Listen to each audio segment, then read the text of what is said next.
Bismillahirrahmanirrahim. Assalamualaikum warahmatullahi wabarakatuh. Saya Wahyu Kurnia Amanda, ingin menjelaskan tentang penjelasan dari seluruh media massa atau media sosial tentang COVID-19 atau Corona ini.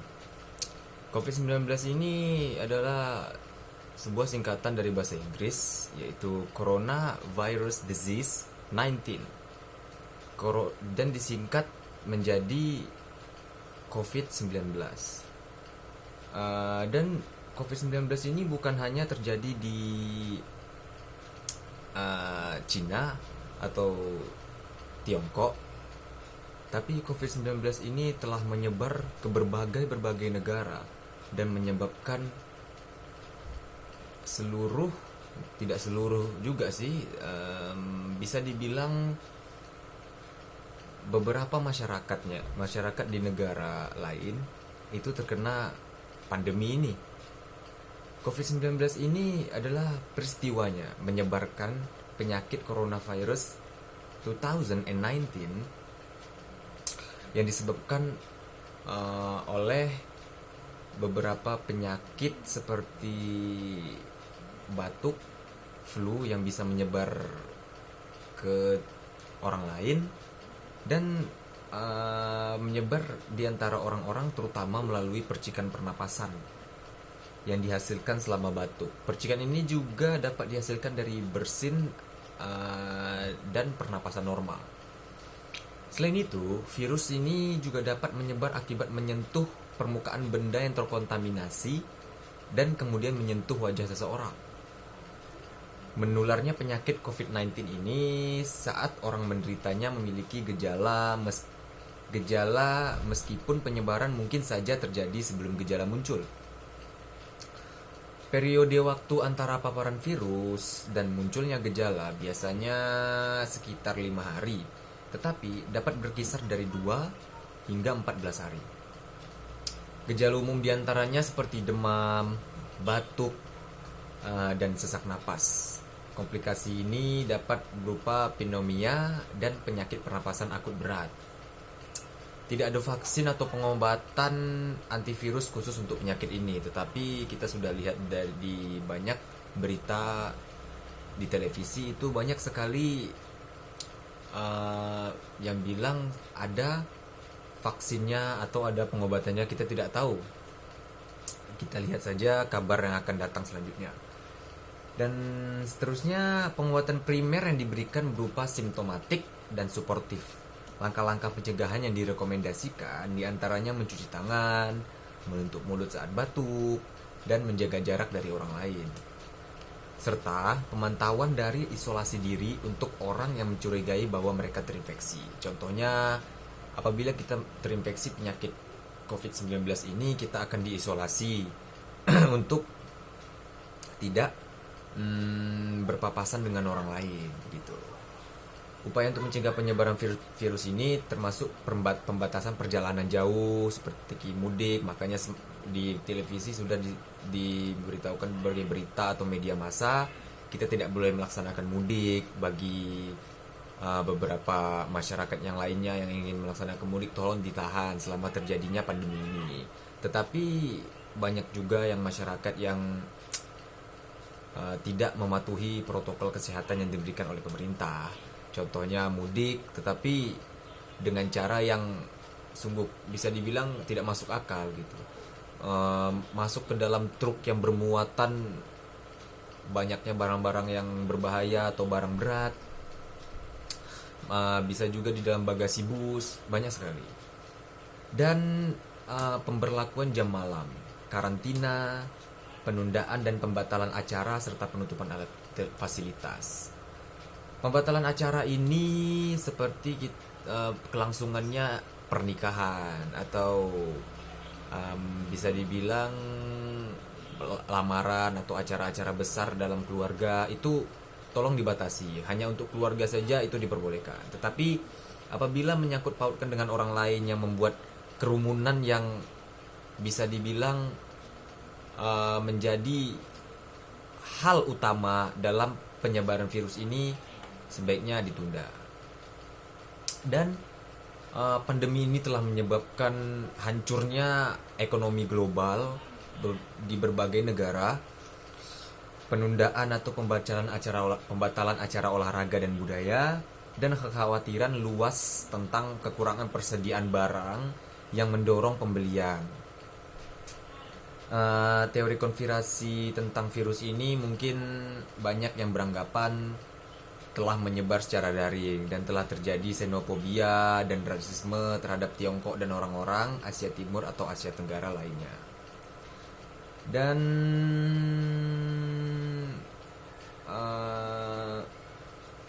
di sini juga beberapa negara sudah terjangkit dalam virus ini. Kota atau negara yang terkena virus ini pertama kali, latar belakang dalam virus ini ialah Wuhan, kota terbesar ke-7 di Tiongkok. Dengan populasi lebih dari 11 juta orang, kota ini merupakan pusat transformasi utama di Tiongkok bagian tengah, yang terletak sekitar 700 mil atau 1100 km di sebelah selatan Beijing, 500 mil 800 km di sebelah barat Shanghai, dan 600 mil 970 km di sebelah utara Hong Kong. Di sini juga Organisasi Kesehatan Dunia atau WHO telah memuji upaya pihak berwenang Tiongkok dalam mengelola dan mengatasi virus corona tersebut dengan Direktur Jenderal Tedros Adhanom Ghebreyesus yang menyatakan kepercayaan terhadap pendekatan Tiongkok untuk mengendalikan epidemi dan menyerukan agar masyarakat tetap tenang. Jangan terlalu over kali dengan adanya virus yang menyebar ini. Kita cukup mengikuti protokol yang diberikan oleh kesehatan atau organisasi kesehatan dunia atau bagi pemerintah di negara kita tersendiri. Dan banyaknya evakuasi WNI yang di kota lain atau di negara lain yang sedang bekerja seperti TKI atau WNI lainnya dibalikannya ke Indonesia, tapi perlu juga adanya pengecekan suhu tubuh saat memasuki perbatasan Indonesia. Dan ada juga yang di lockdown dan tidak bisa kemana-mana, tetap di negara, tidak bisa keluar dari negara tempat mereka bekerja atau mereka di luar dari negara Indonesia tersebut. Seperti banyaknya orang yang bekerja di Hong Kong itu di lockdown dan tidak bisa keluar dari Hong Kong. Ada juga WNI yang bekerja di Australia tidak bisa pulang ke negaranya sendiri. Selanjutnya banyak juga yang beranggapan dan bertanya apa itu coronavirus? Coronavirus merupakan keluarga besar virus yang menyebabkan penyakit pada manusia dan hewan. Pada manusia biasanya menyebabkan penyakit infeksi saluran pernapasan, melalui flu biasa hingga penyakit yang serius seperti Middle East Respiratory Syndrome atau MERS dan sindrom pernapasan akut berat atau SARS. Coronavirus jenis baru yang bisa dibilang ditemukan pada manusia sejak kejadian luar biasa muncul di Wuhan, China, Desember 2019. Mengapa disebut Coronavirus Disease 2019 atau COVID-19? Dan ada juga yang bertanya, apakah COVID-19 sama seperti SARS? COVID-19 ini disebabkan oleh SARS-CoV-2 yang termasuk dalam keluarga besar coronavirus yang sama dengan penyebab SARS pada tahun 2003. Hanya berbeda jenis virusnya. Gejalanya mirip dengan SARS, namun angka kematian SARS 9,6%, lebih tinggi dibanding COVID-19, kurang dari 5%. Walaupun jumlah COVID-19 ini jauh lebih banyak dibanding SARS, COVID-19 juga memiliki penyebaran yang lebih luas dan lebih cepat ke beberapa negara dibandingkan SARS. Terus ada juga pertanyaan, apa saja gejala COVID-19? Gejala umum pada COVID-19 ini ialah batuk kering, suhu di atas 380 Celcius, dan sesak nafas. Jika ada orang yang dalam 14 hari sebelum munculnya gejala tersebut pernah melakukan perjalanan dari negara terjangkit atau pernah merawat atau kontak erat dengan penderita COVID-19, maka terhadap orang tersebut akan dilakukan pemeriksaan laboratorium lebih lanjut untuk memastikan diagnosisnya. Daftar negara terjangkit dapat dipantau melalui uh, televisi atau berita-berita yang sudah tersebar di media-media massa. Selanjutnya, bahayakah COVID-19 itu? Seperti penyakit pernapasan lainnya, COVID-19 itu dapat menyebabkan gejala ringan seperti pilek, sakit tenggorokan, batuk, dan demam. Sekitar 80% kasus dapat pulih tanpa perlu perawatan khusus. Sekitar 1 dari setiap 6 orang mungkin akan menderita sakit yang parah. Seperti pneumonia atau kesulitan bernapas yang biasanya muncul secara bertahap. Walaupun angka kematian penyakit ini masih rendah sekitaran 3%, namun bagi orang yang berusia lanjut dan orang dengan kondisi medis yang ada sebelumnya, seperti diabetes, tekanan darah tinggi, atau penyakit jantung, mereka biasanya lebih rentan untuk menjadi sakit parah. Melihat perkembangan hingga saat ini, lebih dari 50% kasus terkonfirmasi telah dinyatakan membaik dan angka kesembuhan terus meningkat. Kita bersyukur kepada protokol pemerintah atau para tenaga medis yang telah berjuang selama ini. Kita sebagai warga harus mengikuti apa yang sudah diberikan pemerintah dan menjalankan apa yang diberikan pemerintah untuk mencegah menyebarnya virus ini. Selanjutnya, bagaimana manusia bisa terinfeksi COVID-19? Seorang dapat terinfeksi dari COVID-19 ini, penyakit ini dapat menyebar melalui tetesan kecil, seperti droplet dari hidung ataupun mulut pada saat batuk atau bersin. Droplet tersebut kemudian jatuh pada benda di sekitarnya.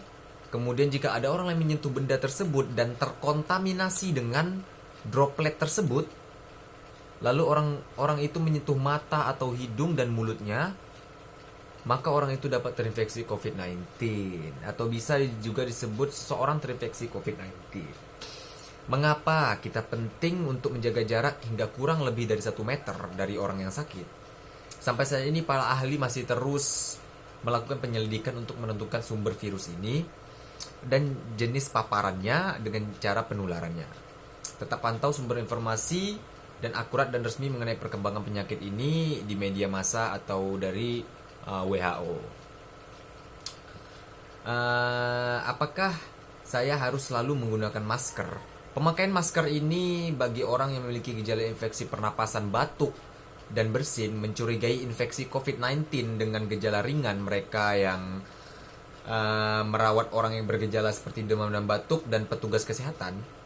Cara yang paling efektif untuk melindungi diri dari orang lain dan dengan orang lain dari penularan COVID ini adalah mencuci tangan secara teratur, tutup mulut saat batuk dan lipatan siku atau tisu, dan jaga jarak minimal 1 meter dari orang yang bersin dan batuk. Haruskah kita khawatir tentang penyakit COVID-19 ini? Jika Anda tidak berada di wilayah yang terjangkit COVID-19, atau jika Anda tidak melakukan perjalanan dari negara yang terinfeksi COVID-19 atau di wilayah yang terinfeksi, kecil kemungkinan Anda untuk tertular COVID-19. Namun, dapat dimengerti bahwa Anda mungkin merasa stres dan cemas tentang situasi yang terjadi saat ini. Tetapi Anda harus tetap tenang dan jangan panik. Itu adalah kunci utama dalam hal COVID-19 ini. Jangan terlalu panik. Carilah informasi yang benar dan akurat tentang perkembangan COVID-19 di negara atau di wilayah tempat kita tinggal ini. Agar mengetahui situasi wilayah Anda dapat mengambil tindakan pencegahan yang wajar. Jika Anda berada di wilayah terjangkit COVID-19, Anda harus serius menghadapi risiko tersebut. Harus lebih serius dari wilayah yang tidak terjangkit tersebut. Selalu jaga kesehatan, perhatikan informasi dan protokol pemerintah. Bagaimana situasi terkini di Indonesia? Apakah sudah ada konfirmasi COVID-19? Indonesia sekarang sudah masuk ke dalam 796.950 kasus dengan spesimen diperiksa. Dan ada juga di sini kabupaten atau kota yang terdampak 471 Dan transmisi lokal 889. Kan kasus konfirmasi plus 1492 di tanggal 26 bulan 7 2020.